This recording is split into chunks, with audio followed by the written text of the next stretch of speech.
Halo, selamat malam, Bu Ula, Bu Yustri, Bu Dewi. Oh, cepat sekali, banyak yang bergabung. Halo, selamat malam. Sorry ya, agak telat ya. Halo, Pak Kaisar, Bu Sri Astuti. Ya, malam Bu Marisa. Ya, jadi karena hari ini hari Selasa. Halo, Banjarnegara. Karena hari ini hari Selasa, seperti yang kemarin ya, perjanjian ya, saya mau sharing tiap hari Selasa malam. Bikin aja hello. Halo, selamat malam Bu Wiwi, Pak Teddy. Oh ya, kiss dulu ya, ada iklannya. Halo Bu Sri Hartati. Halo Bu Ayu. Wah, ada klinik kasih karunia. Halo, saya lagi nunggu teman-teman yang mau bergabung ya. Jadi saya hari ini mau sharing. Oh, Banjarnegara, Jawa Tengah. Iya, saya nggak pernah ke sana sih. Jarang piknik ya.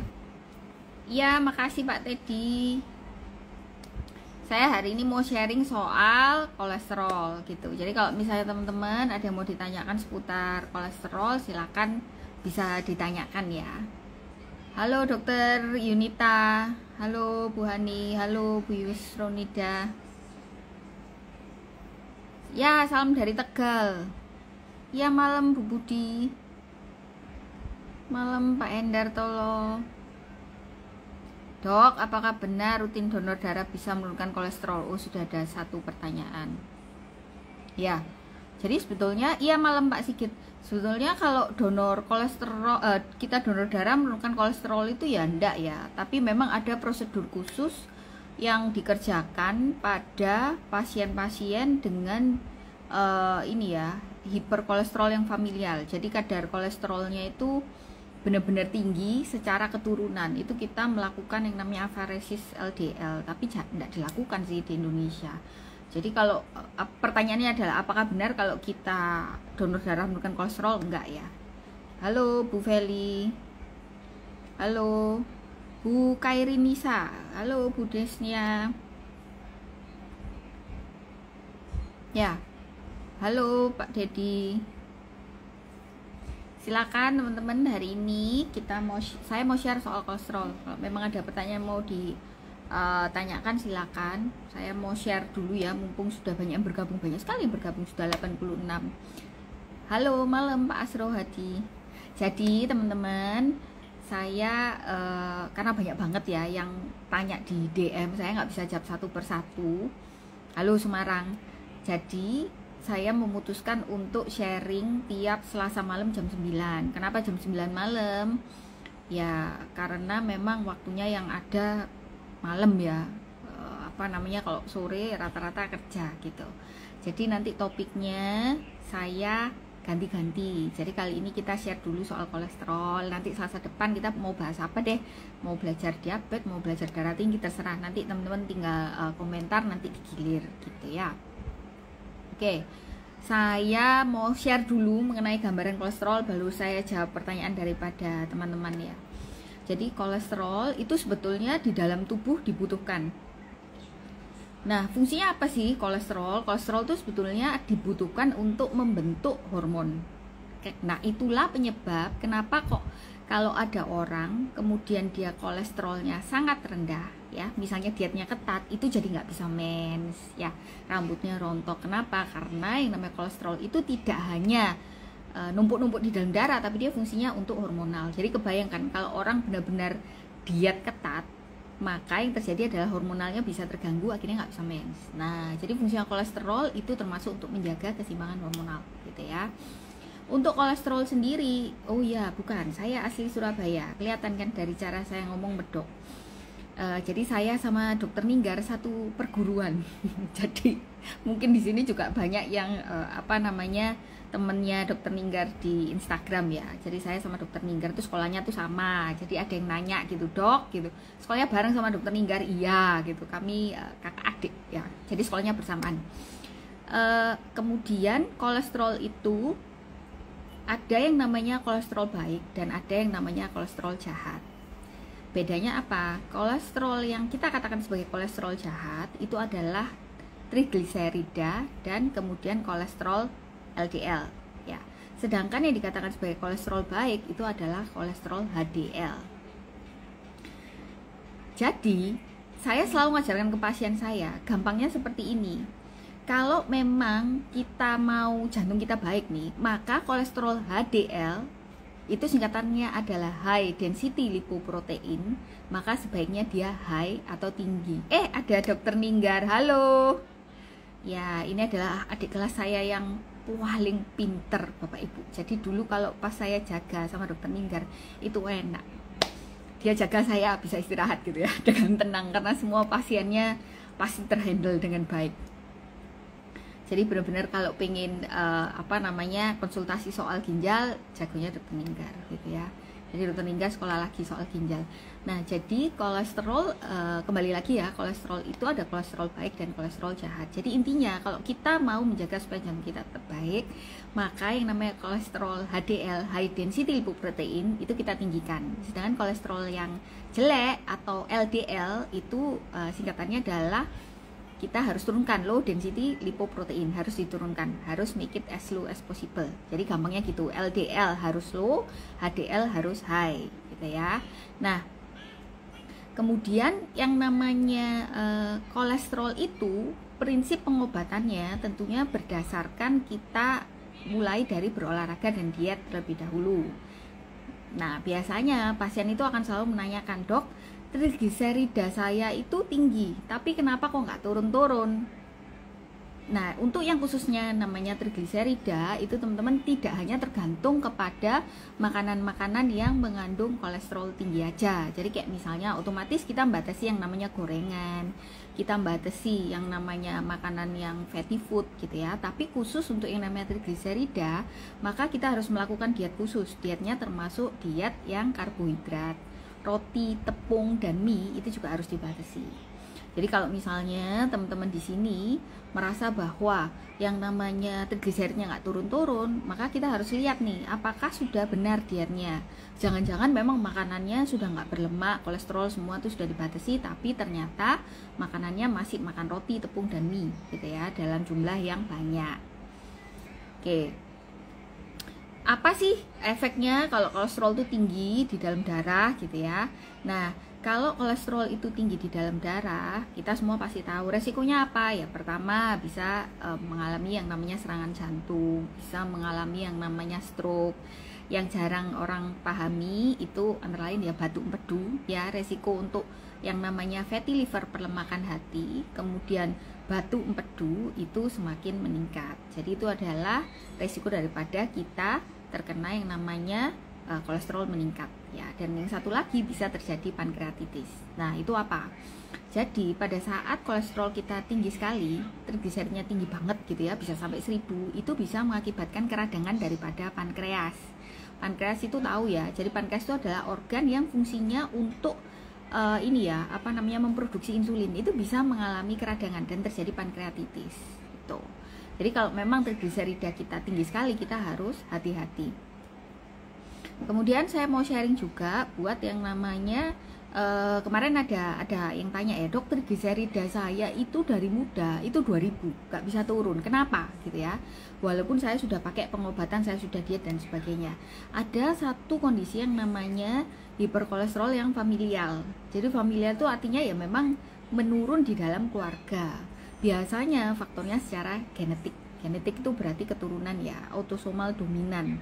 Sehingga pada pasien-pasien seperti ini yang namanya diet dan olahraga pastinya nggak cukup, harus diberikan obat khusus, dan obatnya itu harus diberikan terus-menerus karena memang ada problem pada genetiknya gitu. Jadi memang ada masalah dari genetiknya. Terus saya taunya gimana, dok, kalau memang ternyata saya ini ada genetik yang kolesterolnya secara genetik. Nah, untuk kolesterol yang secara genetik biasanya terjadi mulai dari saat kita tuh muda banget. Jadi dari kita muda, katakan umur 9 tahun, 10 tahun, waktu kita cek kolesterol, ternyata LDL-nya di atas 210. Nah, kita tuh harus aware. Jadi pada anak-anak jangan terus kita merasa oh kalau misalnya anak itu aman daripada kolesterol, belum tentu ya.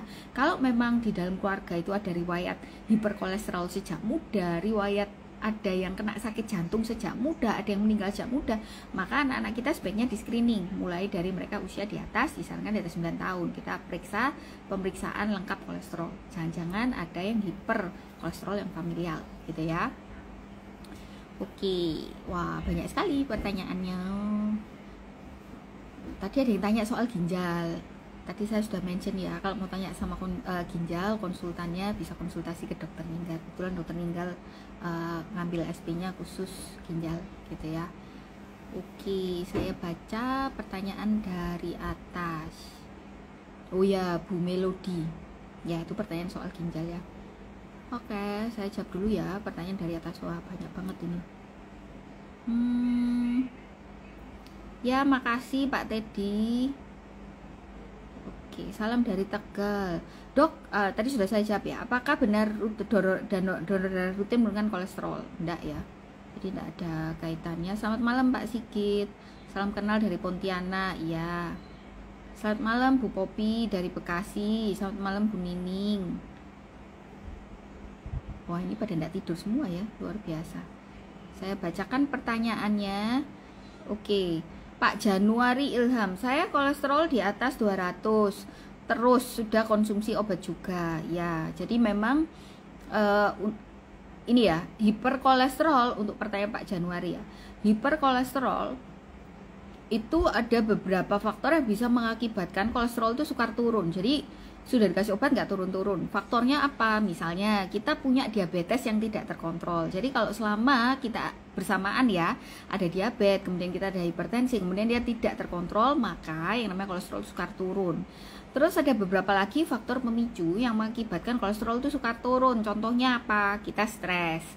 Kemudian mau stres fisik, mau stres yang namanya pikiran, itu bisa mengakibatkan kolesterol sukar turun. Kenapa? Karena ada kaitannya sama hormon kortisol. Ya, hormon kortisol itu pengaruh banget terhadap yang namanya kadar kolesterol dalam darah. Jadi kalau kita stres, kortisol meningkat, akhirnya kadar kolesterol sukar turun. Jadi kayak Pak Januari ya, dicekkan dulu Pak, kira-kira tidurnya cukup enggak, stresornya ada apa enggak. Lainnya kan otomatis mengatur pola makan ya. Kemudian kita lihat ada diabetes enggak, ada gangguan tiroid enggak. Nah, itu adalah beberapa faktor yang bisa mengakibatkan yang namanya kolesterol kita sukar turun. Contoh, kita ada penyakit yang namanya hipotiroid, tiroidnya rendah, yang enggak turun-turun kolesterolnya. Jadi sebaiknya kalau Bapak merasa saya ini sudah pakai obat yang bagus, saya sudah diet dengan baik, saya sudah olahraga, kenapa nggak turun-turun, dikonsultasikan kepada dokter yang merawat gitu ya. Pak Rian, banyak bawang putih bisa menetralisir kolesterol. Ya, jadi memang bawang putih itu bisa membantu meningkatkan HDL dan menurunkan LDL. Iya sayang. Iya. Ya di Skype. Oke. Ya Bu Papi. Apa-apa. Oke. Ya, selamat malam Bu Yusronida. Faktor apa Bu Ayu? Faktor apa yang bisa mengakibatkan kolesterol? Apakah faktor makanan aja? Ya. Jadi kapan orang bisa kena kolesterol gitu ya? Jadi yang pertama otomatis karena makanan. Yang kedua karena lifestyle. Jadi kalau memang kita punya sedentary lifestyle, kita nggak olahraga, kita sukanya mager, kita duduk terus gitu ya, itu bisa memicu kolesterol. Yang ketiga, kita yang mengalami kurang tidur. Kalau misalnya kita kurang tidur itu juga memicu yang namanya hiperkolesterol. Kemudian stres, tadi saya sudah mention ya.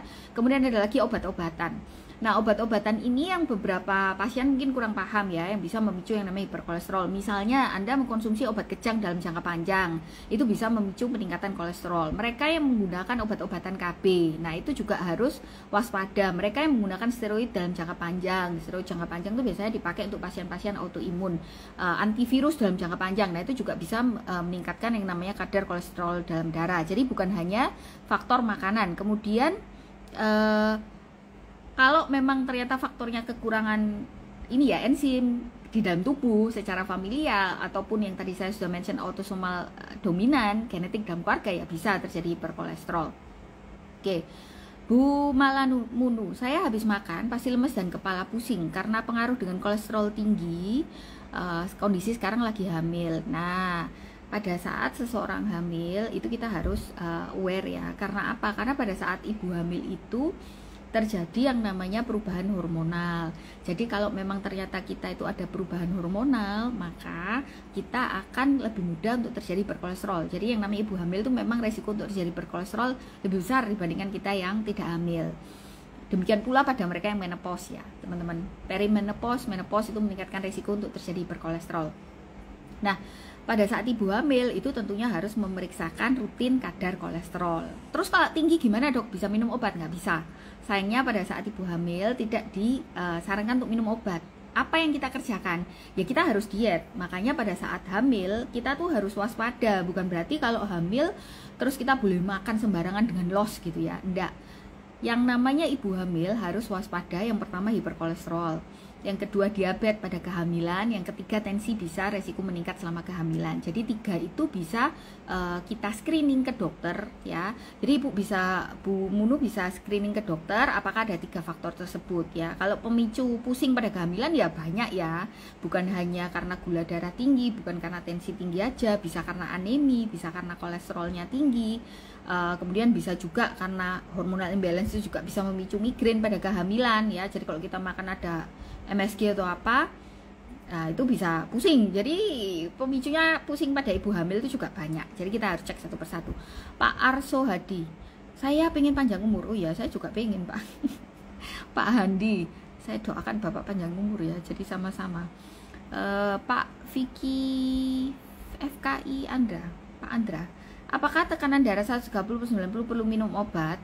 Nah, 130/90 itu ya kalau Bapak jadi ibaratnya ini kan kita sudah menuju ke arah hipertensi gitu ya, prehipertensi. Maka yang dilakukan pertama kali bukan langsung minum obat. Biasanya kita akan edukasi pasien dulu untuk diet dan olahraga. Kalau memang ternyata dengan diet makanannya bagus ya, namanya untuk hipertensi itu namanya DASH diet ya. Jadi natriumnya dibatasin, kemudian kita nganut jenis-jenis diet Mediterranean, kemudian kita bisa ngatur yang namanya pola makan, tensinya turun, maka tidak perlu menggunakan obat.